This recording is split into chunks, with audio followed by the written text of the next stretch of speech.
Quoi comprendre de l'abandon du projet Aeris de la fonderie Horn à Rouyn-Noranda? Et quels sont les détails de l'entente historique signée entre Long Point et l'entreprise minière Viard? Voilà les questions qu'on s'est posées pour vous.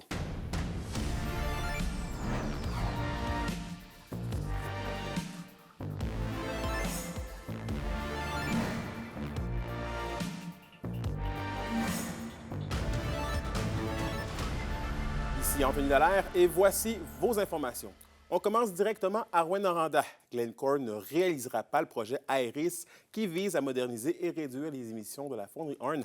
L'entreprise avoue aussi qu'un retard de 18 mois dans l'atteinte des cibles d'arsenic dans l'air devrait être occasionné en raison de son changement de cap. C'est ce que l'entreprise confirme aujourd'hui en dévoilant les conclusions de son étude de faisabilité. Pour atteindre les cibles gouvernementales de réduction des émissions polluantes, Glencore misera sur plusieurs mesures moins dispendieuses. Elle vise à rendre ses installations plus étanches pour éviter que les particules polluantes d'équipements soient rejetées en dehors du site. Rappelons que selon la présente autorisation ministérielle d'une durée de 5 ans, la fonderie doit atteindre une cible de 15 nanogrammes d'arsenic par mètre cube annuellement d'ici le 16 mars 2028. Avec le retard prévu de 18 mois, l'entreprise devra obtenir une autorisation ministérielle de Québec afin d'aller de l'avant avec ces nouvelles mesures. On peut écouter Vincent Plante, le directeur général exécutif de la filière cuivre en Amérique du Nord de Glencore.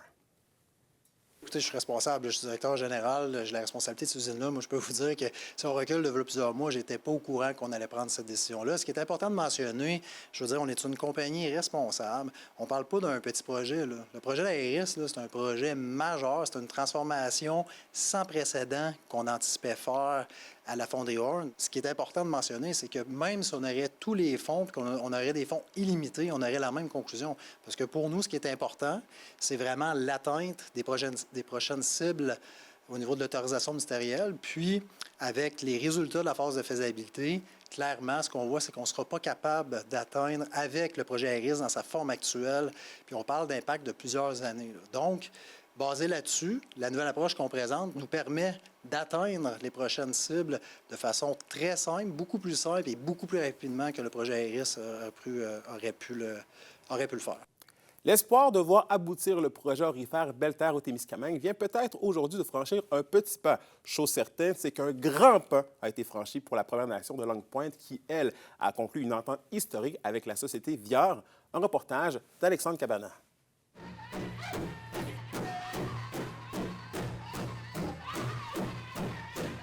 Le cœur est à la fête à Winaway.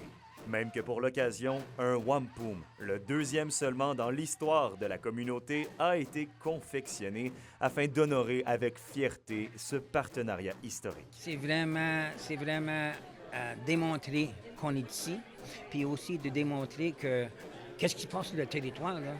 Il faut qu'on ait notre mot à dire dans tout ça.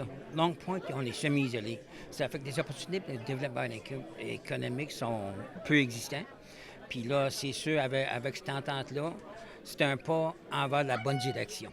L'entente entre la Première Nation de Long Point et Viard prévoit des partenariats en co-entreprise, des possibilités d'emploi, de formation et des bénéfices financiers dès la phase d'exploration. Bref, une coopération à long terme qui s'ouvre, selon le président de Viard. On utilise souvent l'expression « négocier une entente », mais moi, je crois beaucoup qu'on construit des ententes. Être en mode écoute, justement, pour apprendre, pour aussi comprendre les attentes de la communauté envers le projet d'abord. Le rêve de voir renaître la mine de Belle-Terre ne date pas d'hier, mais cette fois-ci, une exploration en bonne et due forme sera effectuée par Viard. La mine a été exploitée entre les années 36 et 56, donc ça fait très longtemps, disons.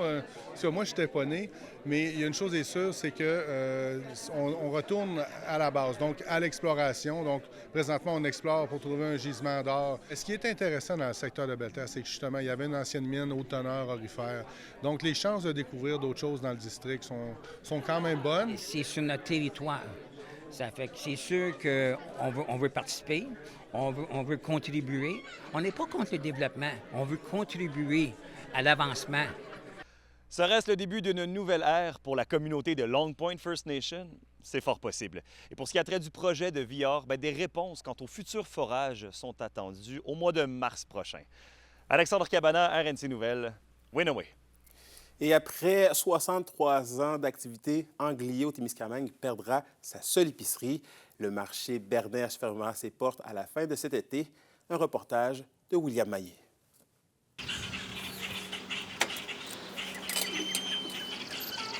Julie Bernèche a repris l'épicerie familiale en juillet dernier. Aujourd'hui, elle fait le triste constat que cet été sera le dernier du marché Bernèche. On a parlé, on a discuté, puis on en est venu à la conclusion que la meilleure des solutions, c'est malheureusement de fermer le commerce en septembre. La difficulté à rentabiliser ses activités durant les 9 mois moins achalandés hors de la saison estivale sera venue à bout du commerce. On est chanceux quand même, Sanglier, on a une belle offre touristique, on a beaucoup de passants pendant l'été avec nos attractions touristiques. Mais malheureusement, ça devient un petit peu difficile de dire que sur le long terme, c'est viable de conserver ce service-là. L'annonce de la fermeture prochaine attriste le maire de la municipalité, Normand Bergeron, pour qui les commerces de proximité sont essentiels dans des communautés vieillissantes. Mais selon lui, ce n'est pas qu'aux personnes aînées de fréquenter ces services pour assurer leur survie. Ceux qui peuvent aller ailleurs, mais ils peuvent aller aussi rester ici, puis acheter, puis encourager le magasin, parce que la journée qu'ils l'ont plus, ils vont s'en apercevoir qu'ils l'ont plus, là. En plus de servir d'épicerie, le marché Bernèche est le bureau de poste d'Anglier et est le principal endroit où les citoyens peuvent acheter de l'eau avec la vie d'ébullition en vigueur depuis plus de 15 ans. Ici, c'est l'endroit où on peut appeler si on a un problème à la maison. Jean-Claude a toujours été disponible, ouvrir les cours, tu sais. Il y avait vraiment une notion de communauté rattachée au commerce. Avec les coûts d'exploitation qui ne font que grimper, Julie Bernèche rappelle l'importance de soutenir les commerces de proximité. Le bill d'hydro 2 mois, là, le 2300, 2500 piastres aux 2 mois, là, lui, là, il fait mal. Là. Fait que si on ne va pas acheter, bien, on perd ces services-là. Le marché Bernèche débute la liquidation de ses stocks dès mardi et la fermeture définitive de l'épicerie est prévue pour le 30 août. William Maillet, RNC Nouvelles, Anglier.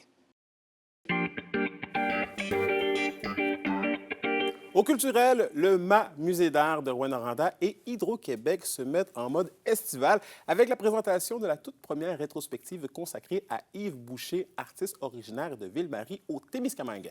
Intitulée « La mathématique du beau », cette exposition retrace pas à pas l'évolution de la démarche d'Yves Boucher.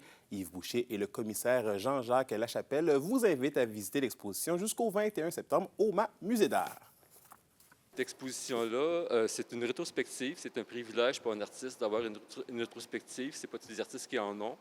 Puis, ça couvre 30 ans de travail, du travail de maîtrise, du travail de baccalauréat, du travail jusqu'à maintenant. Puis, mathématiques du beau, en fait, c'est mon mémoire de maîtrise qui focusait là-dessus, sur des éléments esthétiques qui sont déjà inscrits dans la nature, le nombre d'art, le cycle de Fibonacci, le cercle, la symétrie de réflexion, des trucs comme ça que j'essaie d'intégrer dans mes tableaux, de les insérer dedans. Un peu comme au Moyen-Âge, on faisait avec les nombres d'art. Puis, c'est fait un peu de façon mathématique. Pour ça, je travaille de façon plus organique par-dessus pour camoufler la stratégie mathématique. Au sport, l'haltérophile Nicolas Lafontaine du club Héraclès de Rouyn-Noranda revient de Saskatoon le coup médaillé. Lui qui évolue dans la catégorie des 79 kilos participait dimanche dernier au championnat junior d'haltérophilie d'où il est reparti avec 3 médailles de bronze. Nicolas Lafontaine a même pu décrocher un nouveau record personnel avec un total cumulé de 238 kilos. À la météo de l'Abitibi-Témiscamingue pour ce soir et cette nuit, c'est de la pluie pour tous les secteurs avec des risques d'orage pour l'Abitibi. Les minimums seront de 11 degrés Celsius. Pour la journée de demain, c'est des nuages avec des risques d'averse au courant de l'après-midi. Les maximums seront entre 17 et 18 degrés Celsius. Et finalement, en aperçu pour jeudi, c'est des nuages avec de la pluie par endroits.